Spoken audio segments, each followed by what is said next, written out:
ಎಲ್ಲರಿಗೂ ನಮಸ್ಕಾರ. ಭಗವದ್ಗೀತೆಯ ಇಂದಿನ ಸಂಚಿಕೆಯಲ್ಲಿ ನಾವು 16 ಮತ್ತು 17ನೇ ಶ್ಲೋಕಗಳನ್ನು ನೋಡ್ತಾ ಹೋಗೋಣ. ಕರ್ಮಯೋಗ 3ನೇ ಅಧ್ಯಾಯ. ಈ ಹಿಂದೆ ಶ್ರೀಕೃಷ್ಣ ಹೇಳಿದ ಎಲ್ಲ ಒಂದು ನಾವು ಕೊಡಬೇಕು, ಕೊಟ್ಟು ತೆಗೆದುಕೊಳ್ಳಬೇಕು. ಪ್ರಕೃತಿಗೆ ಒಂದು ಸ್ವಲ್ಪ ಕೊಟ್ಟರೆ ಅದು ನಿಮಗೆ ಹೆಚ್ಚಿನ ರೂಪದಲ್ಲಿ ಕೊಡುತ್ತೆ. ಅದನ್ನೇ ನಾವು ಯಜ್ಞ ಅಂತ ಕರೆಯೋದು. ಯಜ್ಞ ಅಂದರೆ ಇನ್ನೇನಿಲ್ಲ, ಪ್ರಕೃತಿಗೆ ಕೊಡುವಂಥದ್ದು. ಈ ಒಂದು ಹೋಮ ಅನ್ನೋದು ಬೇರೆ ಆಗತ್ತೆ. ಅದರಲ್ಲಿ ಏನಪ್ಪ ಅಂದರೆ ನಾವು ಅಗ್ನಿಯನ್ನು ಪ್ರತಿಷ್ಠಾಪನೆ ಮಾಡಿ ಅದರ ಮೂಲಕ ಸ್ವಚ್ಛವಾಗಿ ಕೊಡ್ತೀವಿ. ನೀಕೆ ಮಾಡೋ ಕೆಲಸ ಎಲ್ಲವನ್ನ ಯಜ್ಞ ರೂಪದಲ್ಲಿ ಮಾಡು.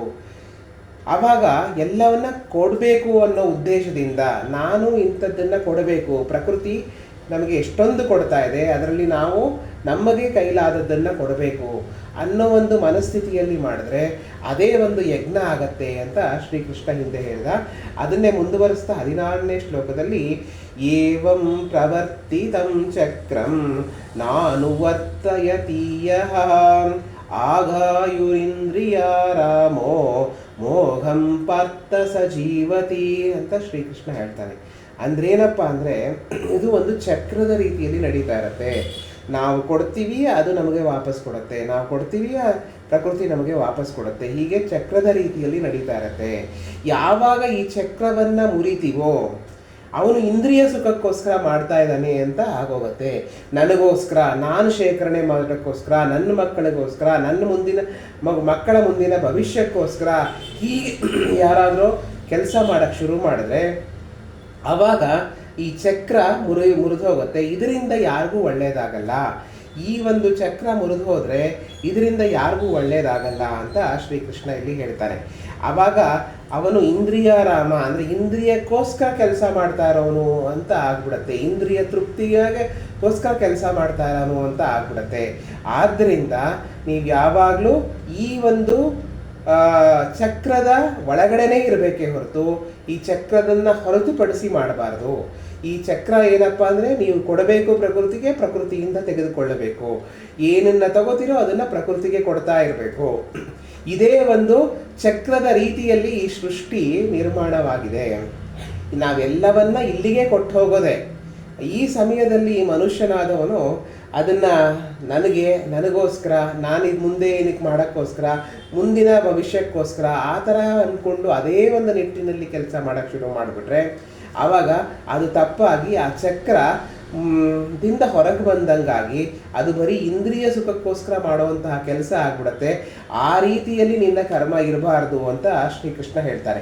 ಅದನ್ನೇ 17ನೇ ಶ್ಲೋಕದಲ್ಲಿ ಹೇಳ್ತಾ ಯಸ್ತ್ವಾತ್ಮಾರತಿರೇವ ಸ್ಯಾಧ್ಯಾತ್ಮ ತೃಪ್ತಶ್ಚ ಮಾನವಃ ಆತ್ಮನ್ಯೇವಾಚ ಸಂತುಷ್ಟ ತಸ್ಯ ಕಾರ್ಯಂ ನ ವಿದ್ಯತೆ ಅಂತ ಶ್ರೀಕೃಷ್ಣ ಹೇಳ್ತಾನೆ. ಇಲ್ಲೇನು ಅಂದರೆ ಆತ್ಮಸಂತೃಪ್ತಿಗೋಸ್ಕರ ಮಾಡೋ ಕೆಲಸ, ಆತ್ಮತೃಪ್ತಿಗೋಸ್ಕರ ಮಾಡೋ ಕೆಲಸ ಮಾಡಿದ್ರೆ ಆತ್ಮನಿಗೆ ತೃಪ್ತಿಯಾಗೋ ಹಾಗೆ ನಾವೇನಾದರೂ ಒಂದು ಕೆಲಸ ಮಾಡಿದ್ರೆ ಅದು ನಮ್ಮ ಮನಸ್ಸಿಗೆ ತೃಪ್ತಿಯಾಗಬೇಕು. ಮನಸ್ಸಿಗೆ ನಮಗೆ ಏನೋ ಒಂದು ಧನ್ಯತಾ ಭಾವ ಬರಬೇಕು. ನಾವು ಒಂದು ದೇವಸ್ಥಾನಕ್ಕೆ ಹೋಗ್ತೀವಿ, ಅಲ್ಲಿ ದೇವಸ್ಥಾನದಲ್ಲಿ ಒಂದು ಹೂವು, ತೆಂಗಿನಕಾಯಿ, ಒಂದು ಪೂಜೆಯೆಲ್ಲ ಸಾಮಗ್ರಿಗಳನ್ನು ತೆಗೆದುಕೊಂಡು ಹೋಗ್ತೀವಿ. ಅಂದರೆ ನಾವು ದೇವ್ರಿಗೇನು ಅದನ್ನು ದೇವರು ಒಂದು ಬಾಳೆಹಣ್ಣು ತೆಗೆದುಕೊಳ್ಳಲ್ಲ, ಆದರೆ ಅದನ್ನು ತೆಗೆದುಕೊಂಡು ಹೋಗಿ ಅದನ್ನು ನೈವೇದ್ಯ ಮಾಡಿಸಿ ಹೊರಗಡೆ ತೆಗೆದುಕೊಂಡು ಬಂದು ಅದನ್ನೇ ಪ್ರಸಾದ ರೂಪದಲ್ಲಿ ತಿಂದಾಗ ನಮಗೆ ಒಂದು ಆತ್ಮ ಸಂತೃಪ್ತಿ ಆಗತ್ತೆ. ಅಂದರೆ ಇದನ್ನೇ ಸೂಚ್ಯವಾಗಿ ಹೇಳಿರೋದು.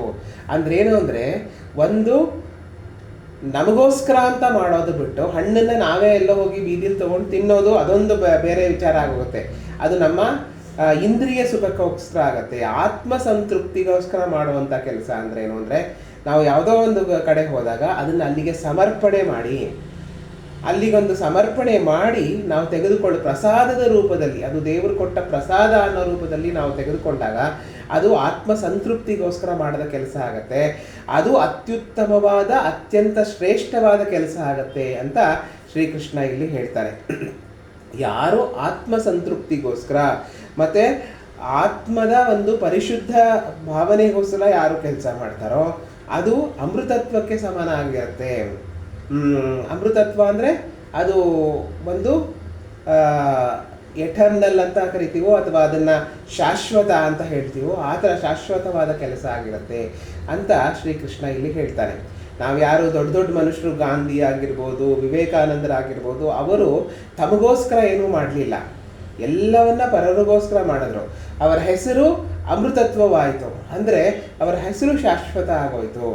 ಅದರಿಂದ ಏನೋ ಅವರ ಒಂದು ತತ್ವ ಸಿದ್ಧಾಂತಗಳು ಈಗಲೂ ಎಲ್ಲರೂ ನೆನೆಸ್ಕೊಳ್ಳೋ ರೀತಿಯಲ್ಲಿ ಅವರು ಕೆಲಸ ಮಾಡಿದ್ರು. ಈ ರೀತಿಯಾದ ಕೆಲಸ ಇರಬೇಕು ಅಂತ ಶ್ರೀಕೃಷ್ಣ ಇಲ್ಲಿ ಹೇಳ್ತಾನೆ. ಈ 2 ಶ್ಲೋಕಗಳನ್ನು ಇವತ್ತು ನೋಡ್ತಾ ಮುಂದಿನ ಸಂಚಿಕೆಯಲ್ಲಿ ಮುಂದಿನ 2 ಶ್ಲೋಕಗಳನ್ನು ನೋಡೋಣ. ಎಲ್ಲರಿಗೂ ನಮಸ್ಕಾರ.